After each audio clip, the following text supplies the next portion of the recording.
Jagged. In the end, everything is very simple.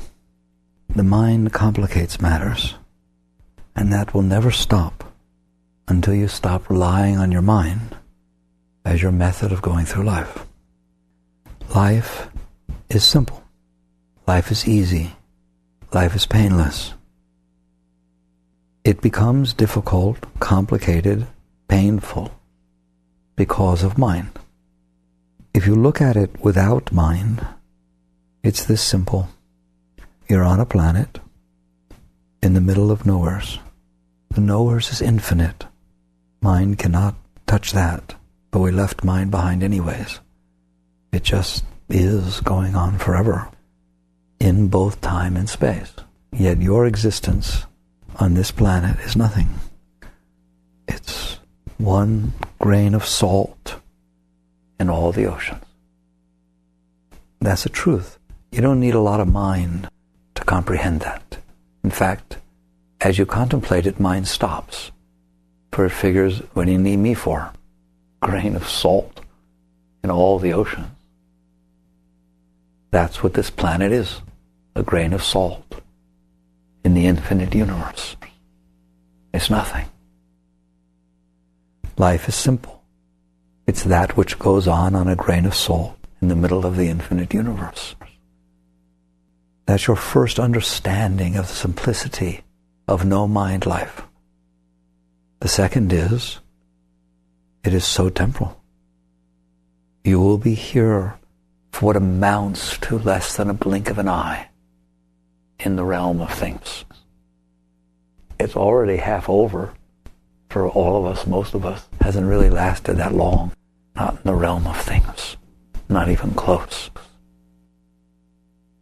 I heard the dinosaurs, they argue, or people argue when they were here, and of course their fossils show that it was, who knows, 100 million years ago, whatever it was.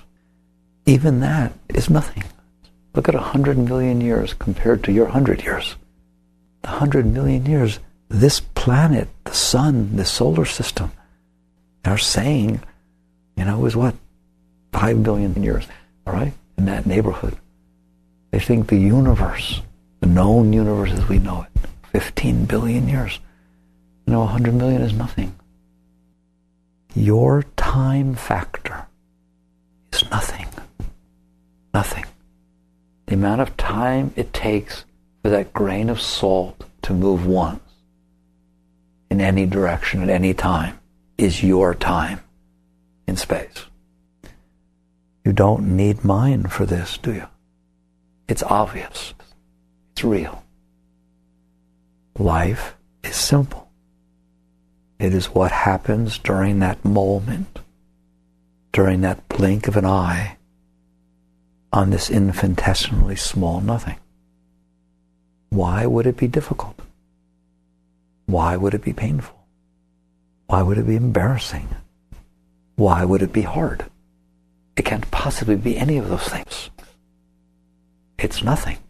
It's just something that takes place during that moment in time in this nothing place. You say, well, it could be that during that moment in time, as short as it is, and in the midst of this nothing tiny little place, that you carry the burden of the universe. You carry the burden of making it all happen or holding it all together. Do you? It's so amazing if you look at it honestly, which again does not require much mind, quiets the mind. You don't do anything. The oceans go through their tides without your help. The moon goes through its phases. Your cells divide. Your stomach digests. Your heart beats. Your lungs breathe. When you're a child, your body grew. Your hair grows. Your nails grow. What do? Nothing. Nothing. You have nothing to do with it. Nothing. The weather comes and goes, and the whole thing unfolds by itself, doesn't it? All the deer, we love the deer out here. Where do they sleep in? I don't know. they seem to make for themselves. All the possums, all the animals all over the world, all the forests get watered. Nobody runs around. They don't. With a little can and stuff, and nobody fertilizes them. Will you please look at how many things go on? The planets stay in orbit, and the atoms, the law of covalent bonds, you've learned that. The electron rings hold them together. It happens by itself. Nobody's doing it. Nobody, not a scientist out there, is making that happen. All of the atoms in creation are holding themselves together, aren't they? Everything is happening by itself. You're not asked to do any of it. It's all there. It was there before that moment came where you showed up. It will be there after the moment ends, when you leave. All by itself. If you put these things together, you wonder, what is there to think about? You don't understand how the mind stays so busy. You're not doing anything for any length of time anywhere. A grain of salt that holds itself together and it moves for a moment. And that's the end of it. Where are you in this? And the answer is nowhere. Your body is just like the possum's body, just like the deer's body, just like the tree. It exists as part of the whole. It's not yours. You wouldn't know how to make it. It didn't fix itself. It didn't stop bleeding. You wouldn't know how to make it stop bleeding. If it didn't digest the food, you wouldn't know how to make it digest the food. If it didn't make a baby, you wouldn't know how to make the baby. You're not doing anything with this body. Anything. It does it all by itself, just like a rabbit's or a possum's or a deer's or anything else. More and more, if you have wisdom, I hope you see it falls away from you. None of it has anything to do with you. And none of it has any meaning that you're trying to give it. Who in their right mind would give meaning to a grain of salt in the ocean? I mean, to where you get upset about where it goes or what it does or what happens with a grain of salt. There's 800 zillion billion of them. Well, that's how many stars and moons and planets there are and how much space there are. And it's such a blink, such a minuscule. How many of you have been here? Do you know? How many of you have walked this earth? Just this earth. Think about all the years and all those who have come and gone. How many billions and billions and billions of you? How many do you know about? None. That's how many will know about you. None. Nothing. It's just like the newspaper. It's interesting when it comes and gets published and you read it and it's gone. That's what your life is. On this tiny thing, will you please, instead of listening to me, just get a snapshot of what the astronauts see when they go up in the shuttle? It's just a little planet in the middle of nowhere. And then put it in relationship to the galaxies and everything. And then will you please put time in perspective? Your minuscule 80 to 100 years. And then again, contemplate how everything runs itself. We use the word nature, and you think environment. Will you please look at what you mean by nature? All that is through all of the galaxies and universe and all of the atoms and subatomic, everything that has nothing to do with you, nothing. What percentage are you and what you do in relationship to what nature does? Is there a number small enough? Just at any moment, what is nature doing versus what you're doing? It's unbelievable, isn't it? How could you possibly be having this much trouble? Where are there problems? I don't understand. Life is simple. The problem comes with conscious awareness. But that's not a problem, that's a blessing. If this is your situation and it's going on and you're not aware of it, hey, you're not going to surely have any problems in any way, shape, or form. That's why you like sleeping so much. When you have a problem, you just go sleep. Then you don't have to be aware of it, right? If you weren't aware of anything, we wouldn't even be having this discussion. There'd be nothing. Mind shuts up during sleep. Okay, it's fine. It is that consciousness gets added into this, and it's aware of what? whatever it happens to be aware of. Like there's 800 billion, zillion, quillion things to be aware of. It's just aware of whatever it's aware of. So what? I wish for a moment, if you get nothing from any talk we've ever had, can you contemplate even for a moment what it would be like to just see? In other words, here it is, nature, all of it. Do you notice? You see it? Here it is. That's it, just see it. Just be the one who sees it. Don't judge it. Don't try to keep it. Don't try to make it go away. Don't try to understand it. Don't try to analyze it. Don't try to tie it together with what you've seen before. Don't do a thing. I told you how big it is. It's all going on by itself from the beginning of time. When I add consciousness to this, that we spent our time talking, all it should do is add awareness of being. Now you have the right to see it. You don't see all of it. You don't see the whole universes and galaxies and, atoms and all that stuff. You just see what you see. You're not going to see all of it. You just see a piece of it. What piece? Who cares? You don't even see one grain of sand's worth of the whole universe, do you? Okay, but you see a little something here. You see a room, all right? That's neat that you see part of it. Just see it. What's so hard about that? She came in late. She came in early. She's wearing this. She's wearing that. It's just what is. It's just what happens to be right now. There was something else before. Now there's this. There'll be something else again, won't there?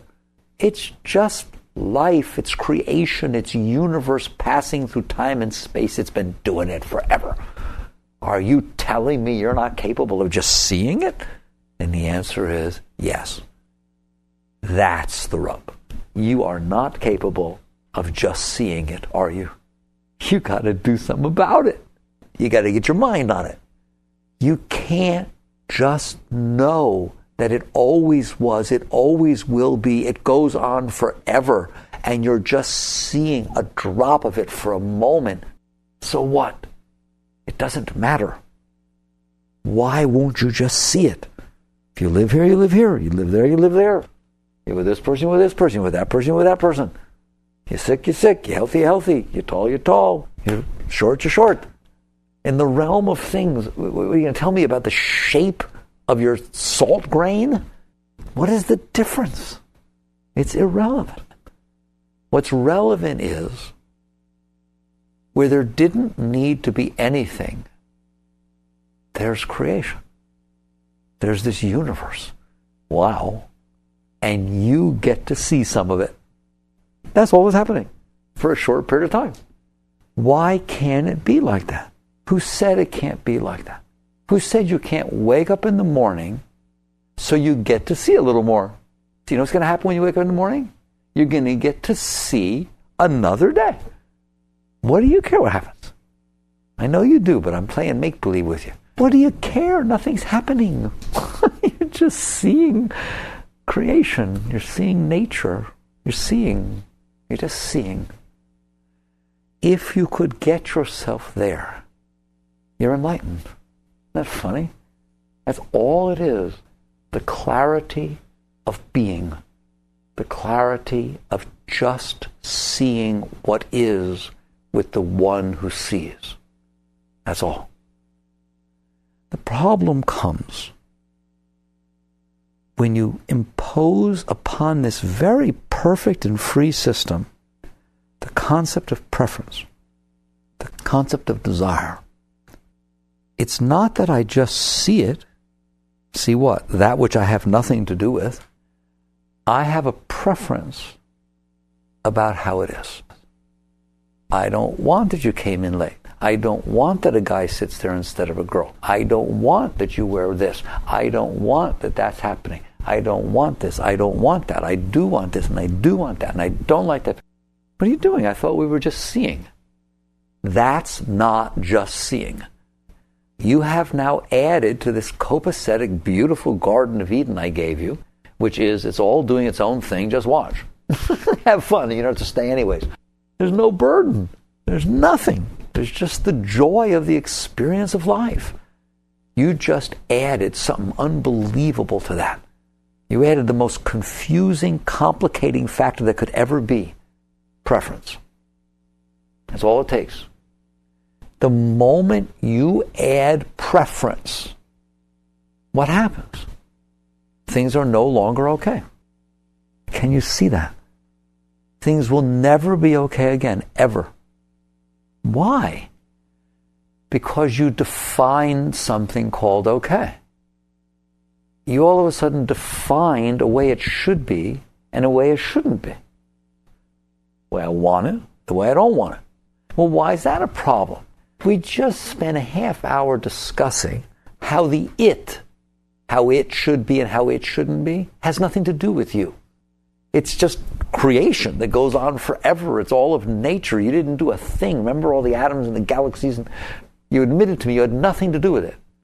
Now you're saying how it should be and how it shouldn't be. You're guaranteed to lose. I'll tell you what. I'm going to be a child, and I'm going to grow up to a certain stage. I'm going to tell my parents, who love me very much and want me to be happy, I've decided what I want to do in my life. I've decided what will make me happy. We're so proud of you. That's wonderful. What is it you decide, my son? I've decided that every single morning I'm going to sit down and I'm going to take a star chart, blank star chart, and I'm going to spend 3 to 4 hours during the day of putting where I want the stars to be. Where I want the planets to be today, where I want the galaxies to be, where I want all the different stars to be. What would make me happy, I just want them that way. And then I'm going to go out at night and I'm going to look to see if they're that way. And if they're that way, the way I wanted them, I'm going to get so happy. Can you imagine how happy I'd be if all the stars in the heavens were the way I wanted them to be? God, it would make me feel so happy. Aren't you proud of me? I would be so joyous. If they're ever not that way, I'm going to be very upset. And if it, keeps being that way, there'll be no meaning to my life in any way, shape, or form, because that's the meaning of my life, to have the things be the way I want them to be. How would you feel if your child came to you and talked to you like that? You'd call a doctor immediately. You'd say, where did you get that idea? The stars are not going to be where you want them to be. The stars are where they are. And if you sit there and decide where you want the stars to be and determine your happiness based on whether they're that way, you're a dead duck, aren't you? That is what you have done. You have sat here in the middle of a universe that a moment ago you admitted you have no control over. It has nothing to do with you. And I asked the scientist, what is the percentage of control that your actions have versus all of nature? There wasn't a number small enough, was there? And now you said what you're going to do when I gave you the right to see just a little piece of it, that what you're going to do with your time between your birth and your death is make up how you want it to be and get upset if it's not that way and get happy when it is. That's what preferences do. If you do that, you will suffer. Well, some preferences are okay. No, don't kid yourself. They are what I just said they were. Well, what if I don't get really attached to how the stars are? I get a little sad, but I won't contemplate suicide. I won't. I'm not going to get married or do anything else, right? Because I just don't feel right to live in a world that's never the way I want it. But I'm not bringing no kids in this world, right? But net is I won't be attached to it. But there's nothing wrong with doing it. Well, of course there is. That's an absurd thing to do. That's the same thing you're doing with your psyche. You're saying, I'm going to make up the way I want the heavens and the stars and the planets to be. They're never going to be that way. So why are you doing this stupid thing of making up how you want them to be so that you can suffer when they're not that way? It just doesn't make any sense. Either you have control over it or you don't. And you don't. I tricked you into admitting, when we started this discussion, that the amount of control you have over all of nature is nothing. You don't even make your lungs breathe. You don't even make your heart beat. You don't even make your stomach digest. You don't make your hair grow. You don't have control over the world. You don't. So to go in there and instead of just being honored to see it, to experience it during this little bit of time that you have, instead to use your time to do this thing with your mind, which is what you do with your mind, which is to decide what you want and what you don't want. Decide what you like and decide what you don't like. Decide what's good and decide what's bad. Decide what's right and decide what's wrong. And then look out into this world that has nothing to do with you and suffer. You know who saw that? Buddha. Didn't he? Isn't that funny? That we have a funny little talk like this that seems so weird, and then you go to one of the greatest traditions there is. All of life is suffering. The cause of suffering is preference, desires. To end suffering, end desires, end preference. The truth is, if you're clear, and you're just pure being, pure consciousness, then you see what is. You see the world. Just tree, the Buddhists say. I saw just tree. You should see just life. Forget tree. Just life. Everything is just life. It's just you're seeing what is. You'll never have another problem, will you? But the moment you say, I want it and I don't want it to be that way, what's going to happen? You laid the groundwork for suffering. You laid the groundwork for struggling. You laid the groundwork for every single human emotion there is. Let's take some good emotions. What is dread? It's a word we don't use very much. What is dread? I dread that. That's a very strong preference. It's a very, that is indication, I'll be the preference doctor, that is indication of an extremely strong preference against something, isn't it? I mean, I really, really, really, really, really don't want that to happen. Webster's definition, dread. Wow. So if you don't build these preferences, then what? He can do whatever he wants. It can do what it wants. I'm just watching it. It just goes about his business, doesn't it? I don't have dread. Dread is the result of the disturbed energies that are the result of preferences.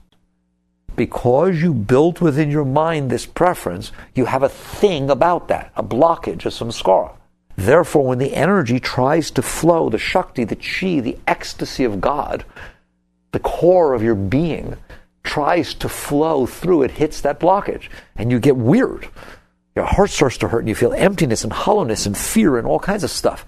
That's what dread is, caused by preference. There can't be dread when there's not preference. You wouldn't know what to dread. You have to pick what you don't want first. It's a prerequisite. A prerequisite for dread is you have to decide what you don't want. And then either it makes you unhappy, it irritates you. How do you get irritated?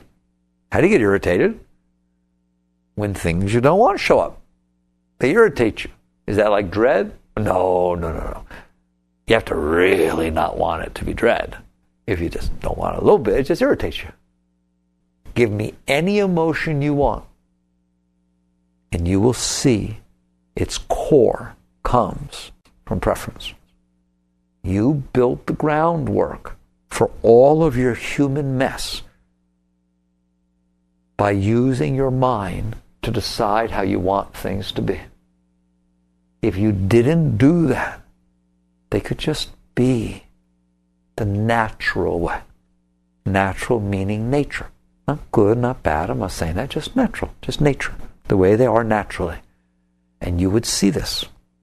Well, what would I do? What would be my part in this if I just saw it?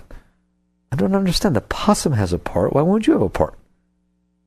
The possum ain't doing this. They don't drop all those preferences and suffer and do that stuff because things aren't the way they want them. They're just interacting with what's there. But yet they go out at night and they have children and they do all kinds of stuff. Don't even possum have kids. They're cute little things. Possums have a good life, have an interesting life. But the important part is they don't do nothing, do they? So why do you say that if you just be part of life, that you'll do nothing? Why won't you get married? Why won't you have kids? Why won't things happen? They will happen just as much to this as they do to any other part of nature. You have your part of nature too. It's just none of your business. What your part of nature is is that which happens when your preferences are out of the way. Things will happen. They just will be part of life. They won't be part of you. That is the Tao. That is the harmony. That is the Dharma. It's not complicated, is it? It's not complicated. I like that it finds its root back to what Buddha said. I really do. That's just unbelievable. That's so simple. What an amazing thing that he took something so complex as the totality of human suffering and brought it back to its root. Preference.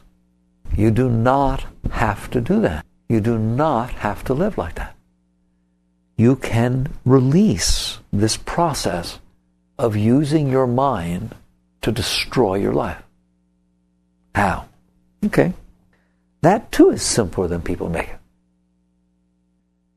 Since what it's all about is letting the consciousness be the consciousness and the world be the world, you could just do that. You could just practice being aware that you're the one who's aware. You are. You're in there. You hear me. You know you are. You know you exist. You don't have to explain it.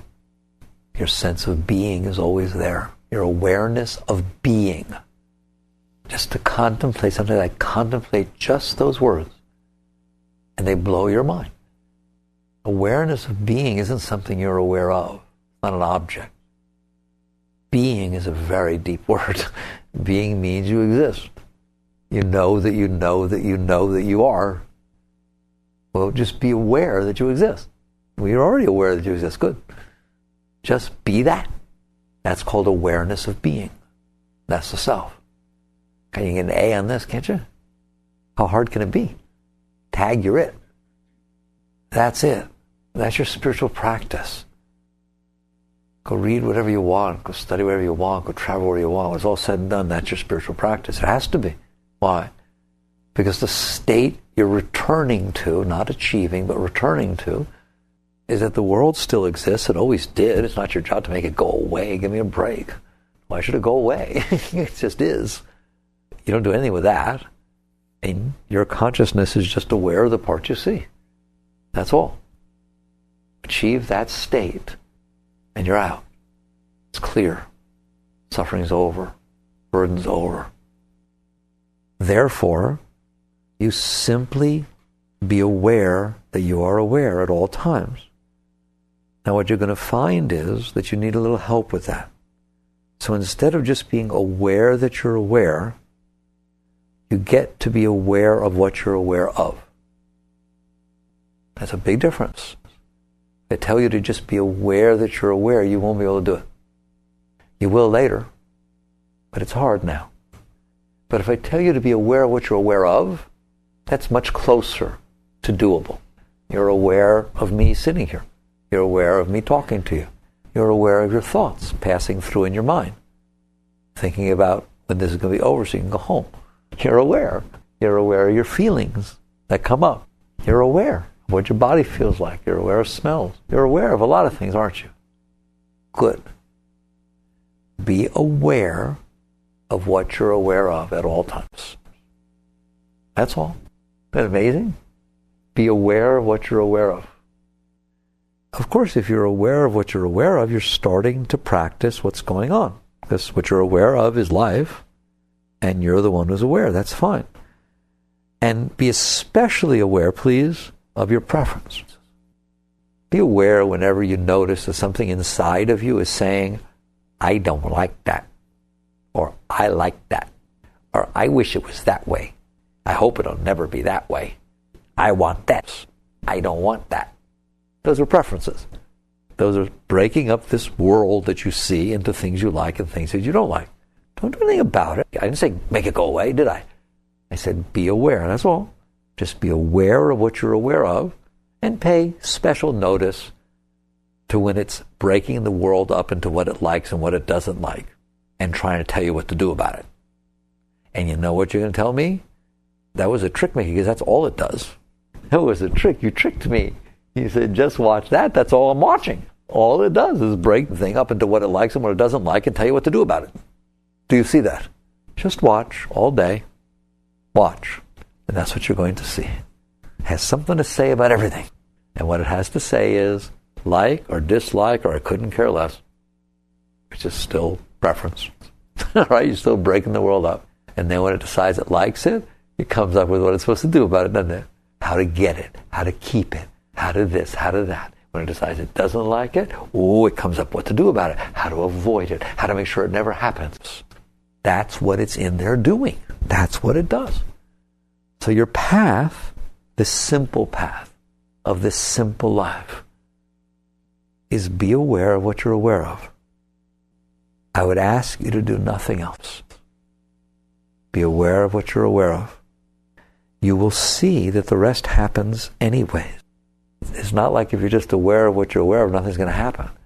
Things keep happening. The world's a happening place, and you're a part of it.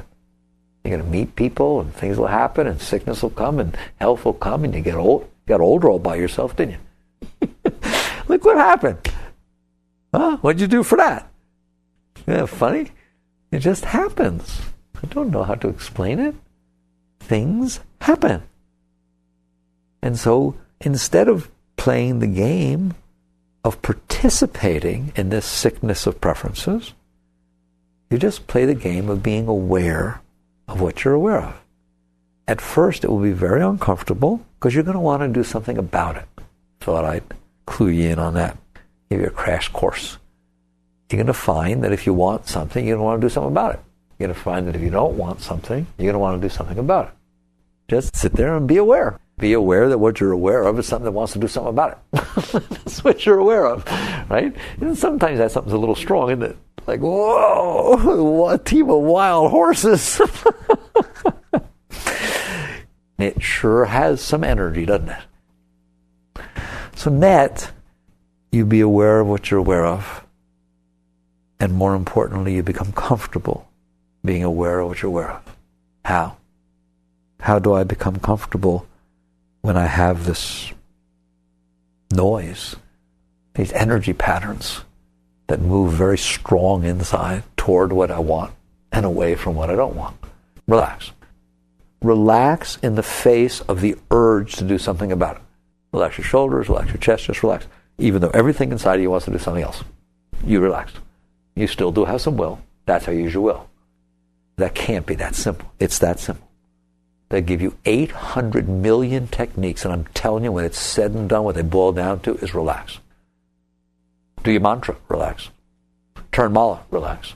Go somewhere and chant, relax. Meditate, relax. Take deep breaths, relax. When it's said and done, it's your last act of will. It's your only act of will. That what you want is out, not in. And because what you want is out, not in, you don't go with it. With what? That which you're watching. Do you see it? Not so hard. If you will do this regularly, you will find yourself much more comfortable, aware of what you're aware of. And when you are pretty much totally comfortable being aware of what you're aware of, there's no big gotchas out there where you could look at me and say, yeah, Mick, I'm doing fine as long as this doesn't happen, as long as that does. There's still ones out there that I ain't watching. Those are ones you're not done with. Those are patterns that are still strong in you that are still causing disturbance.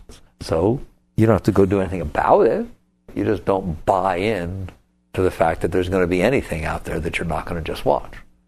You just decide that's what I'm going to do. And if that one shows up, good, all the better. It means I get rid of it. You don't have to go out of your way. It'll take care of itself. So it is simple. I started by telling you it was simple. You just relax. Eventually, if you're comfortable, reasonably comfortable, and completely committed of relaxing and being aware of what you're aware of, it'll even out so much that it will cease to draw you into it as much. And then all of a sudden, that which you're aware of starts to take on a sameness, an evenness. And because it's not pulling on you and disturbing you, You don't have as many preferences. Who cares? It's the same. It just starts to be even. And therefore it quiets down enough. And I started by telling you, your highest state is to be aware of your being. Aware of your being. But since that's very difficult, be aware of what you're aware of. When what you're aware of ceases to have this impact on you of causing all this noise and disturbance, and over time it becomes even peace, equanimity, you will find yourself becoming aware of your being as opposed to aware of what you're aware of. It just happens naturally. You cease to be drawn into the objects, therefore you remain within the subject. It's not something you do. It is not something you can do. You don't even want to try to do it. To even try to do it is to create more disturbance. It just happens naturally that way. As you become more aware of your existence of being, of your presence of being, you will start to feel the nature of your being. Your being has a nature. It has an awesome nature. You'll never know it because you're busy looking in the mirror of what you're paying attention to. So that becomes your nature. Your disturbances, your this, your that, your fears, your hopes, your dreams, because that's the mirror you're looking at. When you are no longer addicted to looking in that mirror, and you drift back naturally, I don't want you even trying to do that, it just happens naturally, that you find yourself aware of your being. As you become aware of your being, you're naturally going to be aware of the nature of your being. And that's when the fun starts. When no longer are you human, you are now exploring your divinity. And that's the whole rest of your spiritual evolution. The human took you to a certain level. And so, as you move back into your spiritual being, which is your sense of being, then the rest opens, and your journey at that level expands and unfolds by itself. That's how simple life is. That's how simple spirituality is. It's all there. That simple. Nothing burdensome was given for you to do, okay? You didn't have to be a genius to understand it. It explains everything, the beginning to the end. The question is, what are you going to do? Are you going to stay enslaved by this process of preference? Are you going to keep defining how you want it to be and then getting upset when it's not and getting happy when it is?